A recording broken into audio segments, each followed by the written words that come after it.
all been found guilty of witchcraft and consorting with the devil. If you would save your souls from perdition, repent now and confess your sins. I confess. I confess. Go on, child. Did you sign a pact with Lucifer? I signed a pact. I confess. Please, I beg you, have mercy on me. I made ointments for a copper, but it was just pig spat, not witchcraft. I swear it. Priest, you're gonna burn in hell. Do it.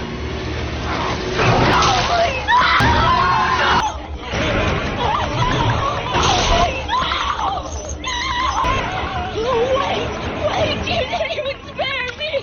Your soul, child. Your soul will be spared, but the body must be consigned to God. No, please. I beg you, no.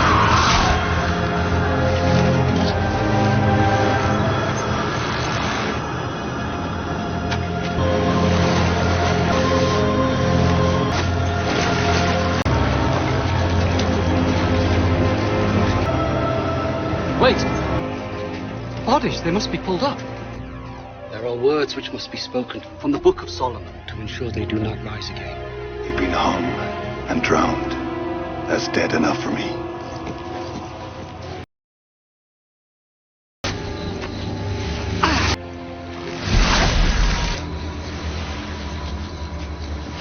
Merasa hariwang akan para penyihir bisa bangkit dari kematiannya, si pendeta pun melakukan ritual seorang diri dan terbukti 2 penyihir berhasil dia segel. Namun saat giliran penyihir ketiga,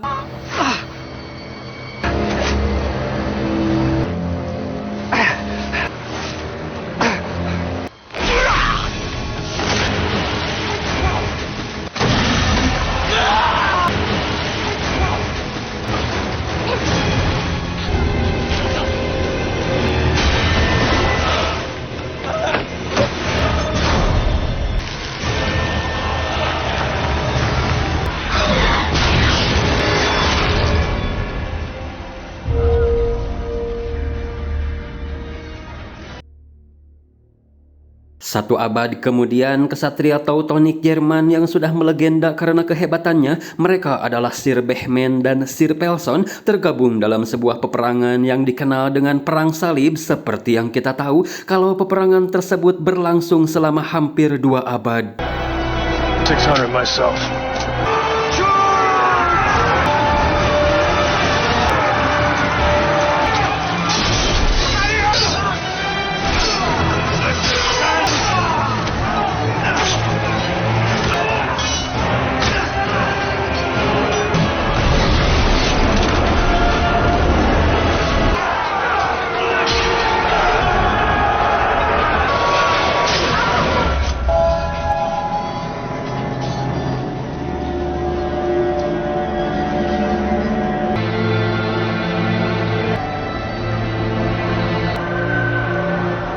Tidak ada pemenang mutlak karena dari kedua kubu memenangkan peperangan silih bergantian. Namun bukan itu yang akan menjadi fokus kita, melainkan Sir Behmen yang menyaksikan pasukan salib menyerang tanpa pandang bulu alias menyerang perempuan dan anak-anak. Dianggap si Behmen kalau itu adalah tindakan seorang banci, tapi protes Sir Behmen ini tidak digubris.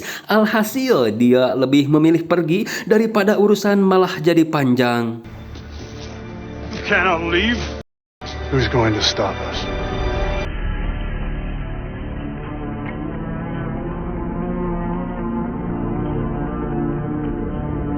Dalam perjalanan pulang saat melawat negara Styria, mereka tidak menemukan ada satu orang pun manusia, malah doma-doma juga berkeliaran tanpa terlihat ada pengembalanya. Rumah yang mereka temukan pun sangat sepi, seperti yang sudah ditinggalkan penghuninya. Hello? Gak tahu apa yang telah terjadi di sana, namun mereka seperti terkena sebuah wabah. Tanpa banyak cincong, mereka berdua membakar rumah tersebut. Setelah berjalan cukup jauh, akhirnya mereka menemukan sebuah kota akan singgah untuk tetek kuda kesepek yang lebih gahar karena perjalanan kita masih jauh, ditambah perbekalan juga sudah menipis.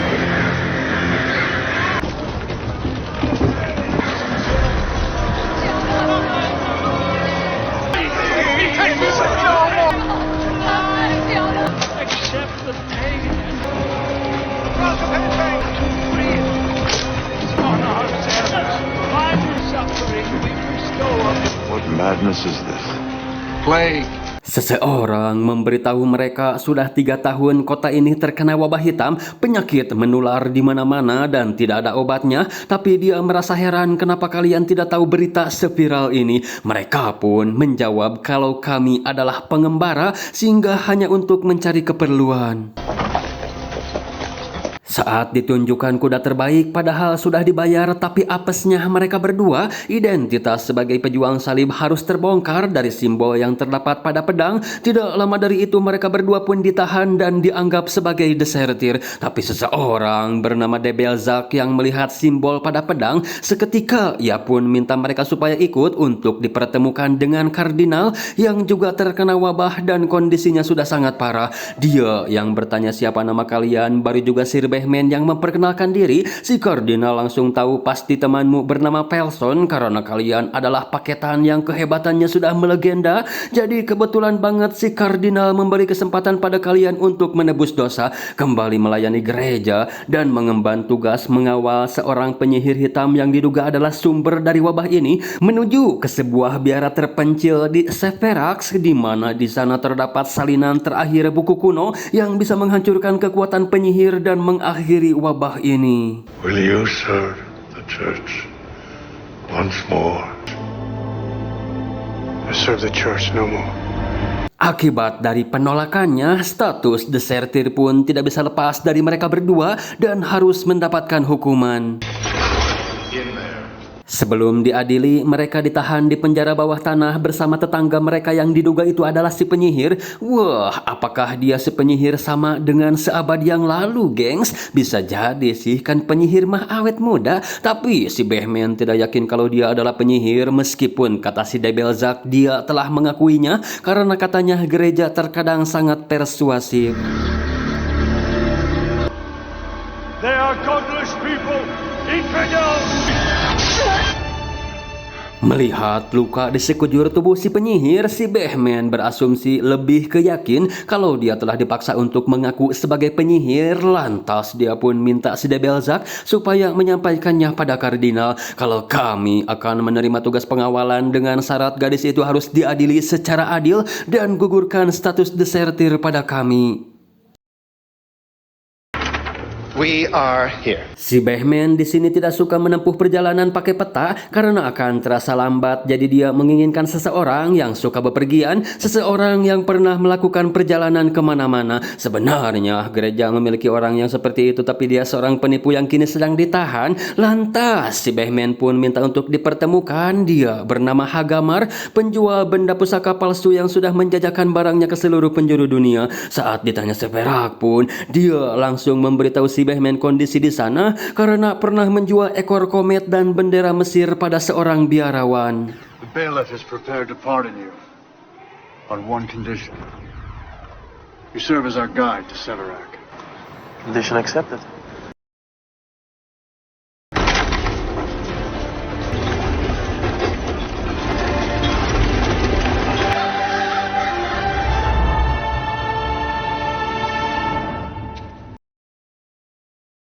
Saat dalam perjalanan, si De Belzac bercerita jadi si ceweweo bernama Anna ditemukan jauh di luar kota Marburg menggumamkan sesuatu, kata-kata yang tidak bisa dipahami siapapun. Tapi bukan itu yang menjadi patokan kami memberinya gelar seorang penyihir, melainkan 2 minggu setelah dia tiba di kota, wabah pun menyelimuti kami dan ternyata itu terjadi pada setiap kota yang dia lalui.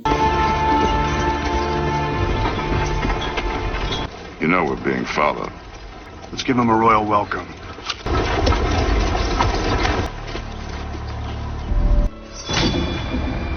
Seorang bocah altar pelayan gereja bernama Kai dengan sengaja mengikuti mereka, mengaku anak dari seorang ksatria, tapi mereka berdua tidak pernah mendengar nama ayahnya, sedangkan tujuan dia jelas untuk melayani gereja dengan ikut mengawal si penyihir. Tapi si bocah kurang adab yang membuat si Pelson harus bertindak untuk mengajarkannya sopan santun. I'm going to teach this one some manners. Go easy, Felson. Use the other hand.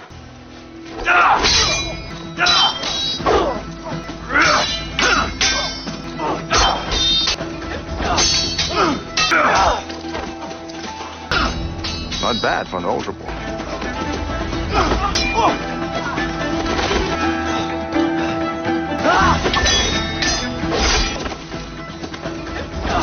Enough!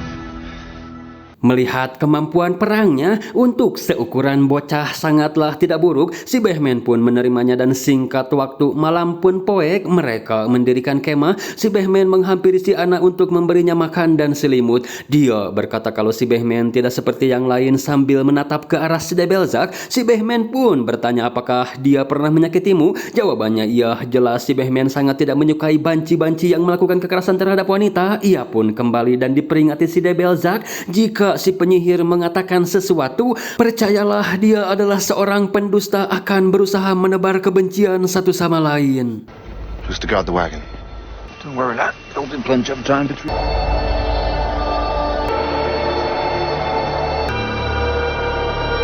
Si Johan yang sedang berjaga dihampiri si Debelzak untuk menggantikannya. Alih-alih beristirahat ke camp, si Johan malah curhat tentang anaknya si Mila yang sudah wafat. Lalu dia bertanya apa reaksi masyarakat seandainya si anak bukan seorang penyihir. Jadi setelah dipikir-pikir, dia tidak mau lagi terlibat. Takutnya benar kalau si anak ini bukan seorang penyihir. Berencana akan ngajak yang lain untuk membatalkan pengawalan ini karena mereka juga pasti gak mau disalahkan atas nasib si anak. Tapi saat hendak akan ke camp, si anak minta pada si Johan supaya tidak meninggalkannya bersama si Debelzak. Lalu tiba-tiba, I'm not letting that.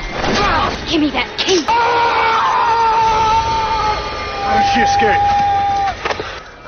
Which way did she go?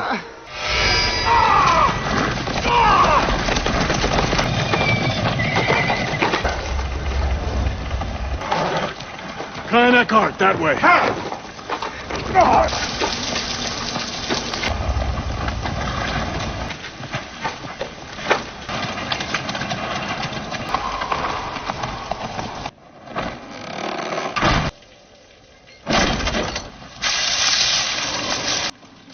She's in the square!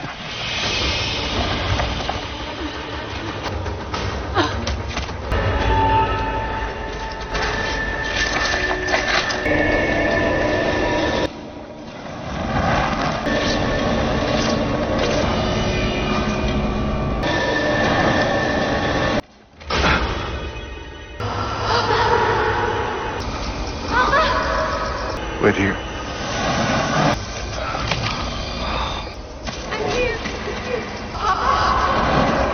Mila?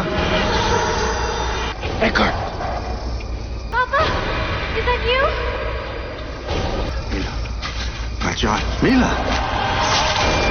wah, si Johan terkena tipu Kang Emus, gengs. Jadinya tidak sengaja ketublas si Kai. Si Kai pun berkata dirinya tidak paham. Dia menatapku tapi tidak melihatku dan memanggilku dengan nama Mila. Anehnya setelah si Johan muadar, si anak pun seolah-olah seperti menyerahkan diri dan dia memohon supaya tidak membawanya ke biara.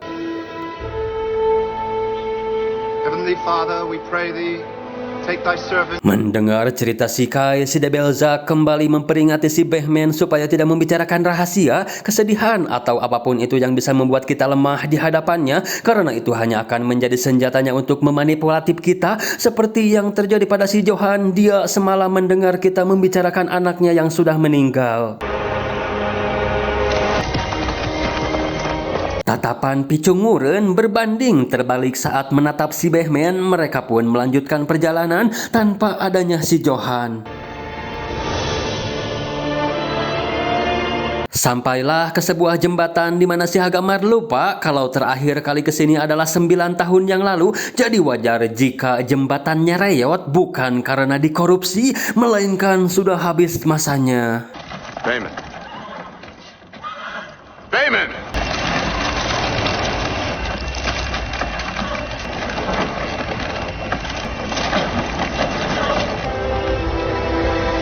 Jembatan masih bisa dipakai tapi tidak bisa menahan beban yang terlalu berat. Jadi hal pertama, antarkan dulu kuda satu persatu, dan terakhir mereka harus menarik kerangkeng.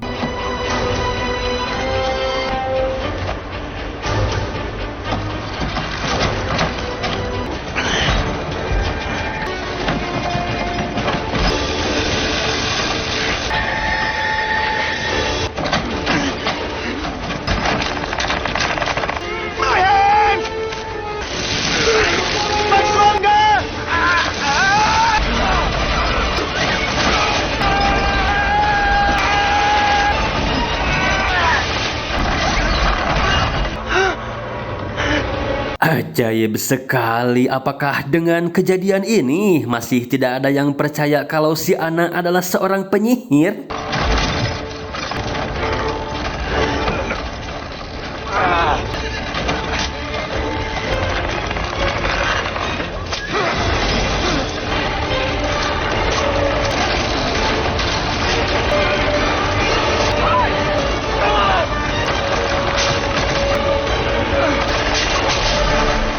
Berhasil melewati jembatan, namun tangan si Debelzak terluka akibat gesekan tali. Si Pelson bertanya, di mana kita saat ini?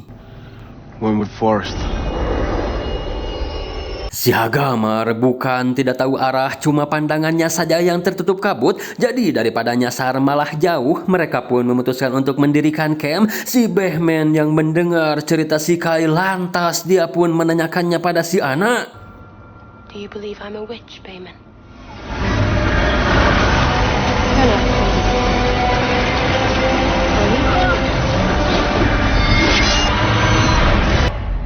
Tengah malam, si Hagamar mencoba akan membunuh si Anna karena dia ketakutan. Berapa orang lagi yang harus mati sebelum sampai ke Severak? Jadi dia punya gagasan, bunuh saja wanita jalang ini dan kita tinggal melapor ke gereja. Kalau si Anna berhasil kabur, tidak bisa dikejar karena akan membahayakan nyawa kita.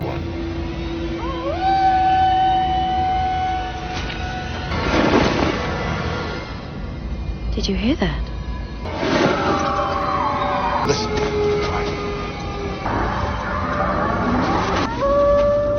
Wolves.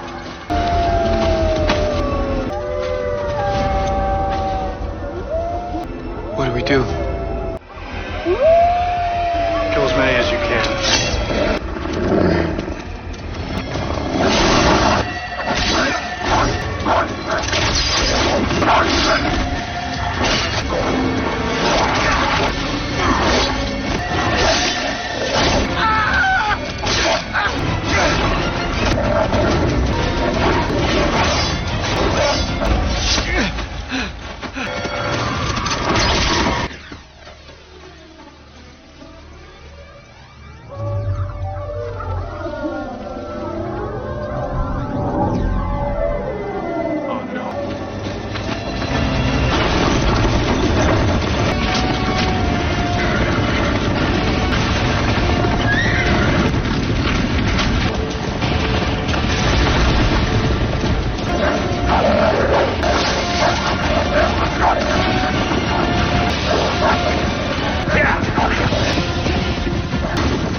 Ya, jadi itu bukan serigala biasa, melainkan serigala yang dipanggil oleh si Anna. Sepertinya dikirim khusus untuk membunuh si Hagamar karena telah mengancam nyawanya.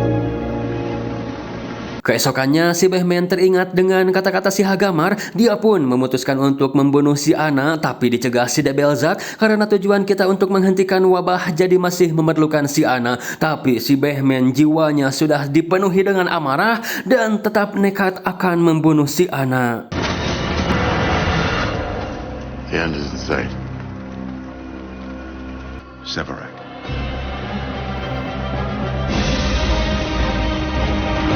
Sesampainya di biara, anehnya tidak terlihat seorang pun biarawan di sana. Setelah dicek ke sana ke situ, ternyata entah bagaimana caranya wabah bisa sampai ke sini karena tidak ada seorang pun biarawan yang tidak terinfeksi kecuali satu yang masih sadar dan memberi isyarat untuk menunjukkan salinan buku Solomon terakhir.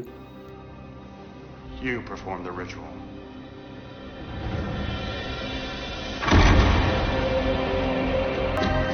What have we here? Is this the fair trial you promised me, Bayman? You sealed your own fate.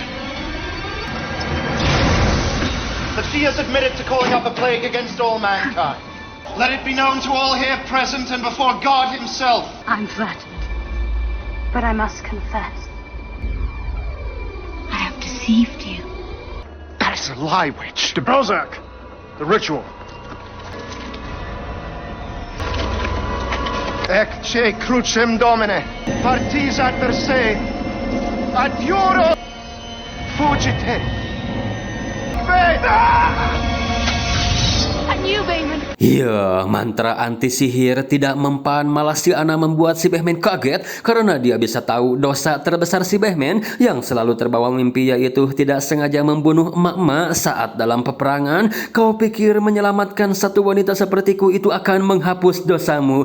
Hehe, tidak semudah itu, Kamandanu. Si Debelzak yang menyadari ada kesalahan, dia pun segera mencari tahunya lewat buku, dan ternyata si anak memang benar bukan seorang penyihir, melainkan manusia biasa yang dirasuki iblis. Jadi tindakan yang paling tepat adalah melakukan eksorsis. Exi seductor plenio, exi ergo transgressor. Do not utter those words! In nomine eos, recede ergo nunca jurat. Per eo virtutis inimice, vivorum et cultuorum. Forum et vivere reticere, vivere reticere. Forum et reticere,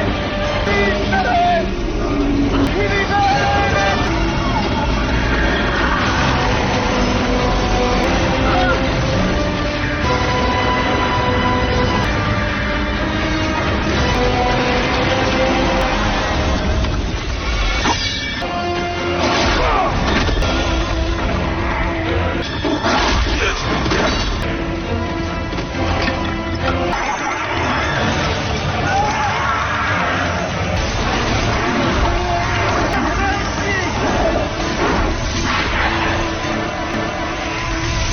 Hanya air suci yang bisa melemahkan si iblis, lantas mereka pun segera mengumpulkannya lebih banyak lagi. Dirasa cukup, mereka pun mulai mencari si iblis yang bersembunyi ke dalam biara. Selagi mencari, mereka berteori bukannya iblis bisa membebaskan diri kapan saja. Kenapa harus nunggu sampai seperak? Si Behmen pun berasumsi kalau dia telah memanfaatkan kita supaya bisa sampai ke sini, lalu menghubungkannya dengan kematian si Johan dan si Hagamar. Mereka berdua punya tujuan sama, yaitu untuk menghentikan pengawalan. Takutnya bisa memprovokasi kita supaya membatalkan perjalanan ke Seperak. Makanya si iblis dengan gercep membunuh mereka berdua.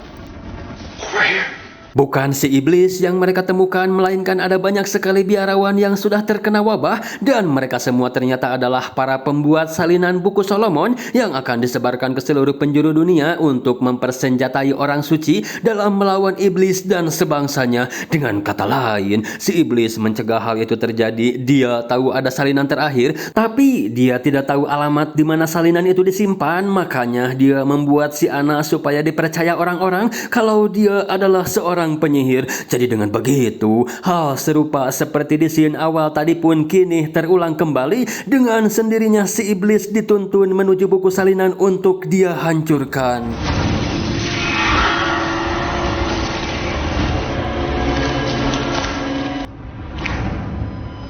I should thank all of you. You sacrificed so much to deliver me here. And now you've brought me the book. Belzac. Adioro te, serpensa.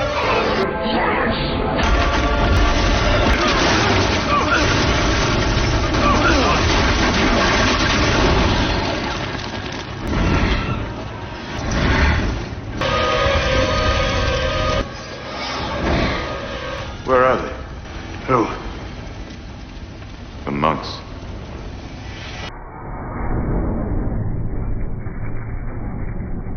You can weaken it.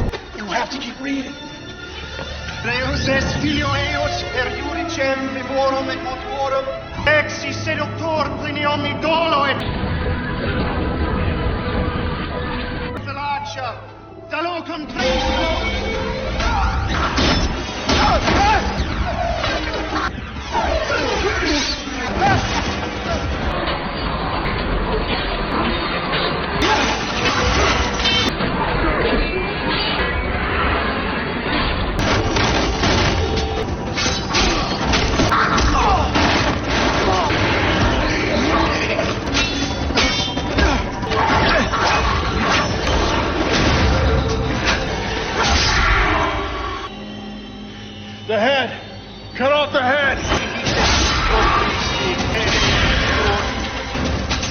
Santo si tiene bene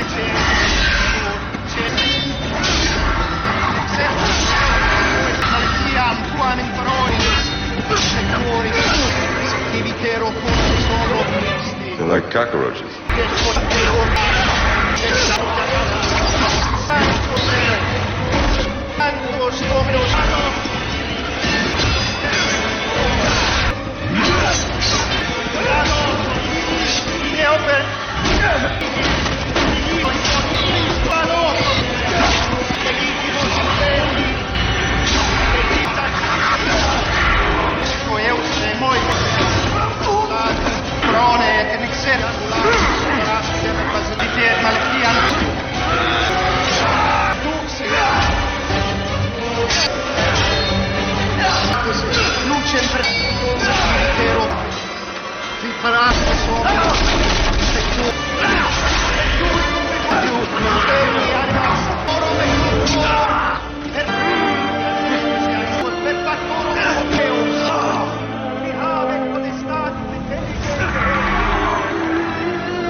You have no idea how that accursed book has tormented me over the centuries.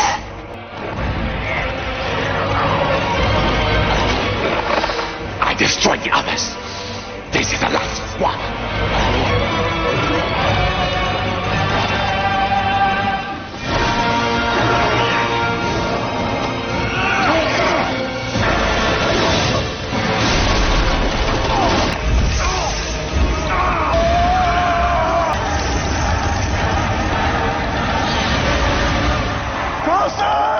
Vite, cum tenere, prostratum exire pretum, elis.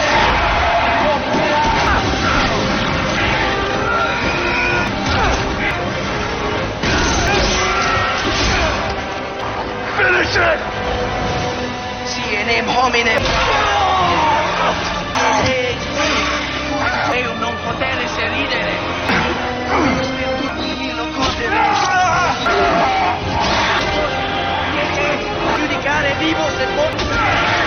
Vivet ues et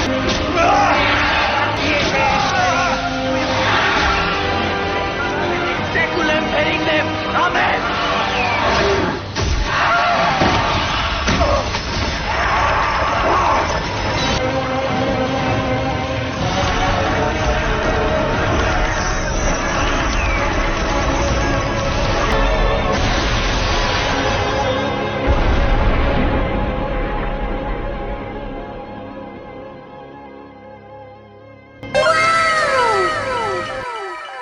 Kesalahan si iblis atau ini mah nyelamatin si Kai. Mungkin si iblis enggak expect kalau si Kai juga bisa membaca buku Solomon, tapi malah lodar kabeh, geng. Si Behmen juga sakarat, hanya bisa memberi pesan terakhir supaya menjagakan si anak.